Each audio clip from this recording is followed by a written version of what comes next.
ही आहे पावरी, एक प्रकारचं संगीत वाद्य. आदिवासी कलांमध्ये संगीत, वाद्य, नृत्य यांना सुद्धा अतिशय महत्त्व दिलं गेलं होतं.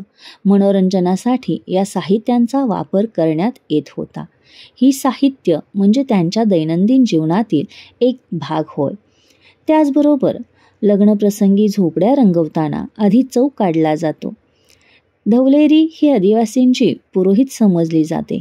धवलेरी म्हणजे स्त्रिया लग्न लावण्याचा विधी पारंपरिक पद्धतीनं पार पाडतात ती याच वेळी. वारली सांस्कृतिक भित्तिचित्रांवरील रेषाकृतींना आगळे वेगळे महत्त्व आहे. आपला पुरातन काळ कसा होता हे सांगणारं हे चित्र आहे.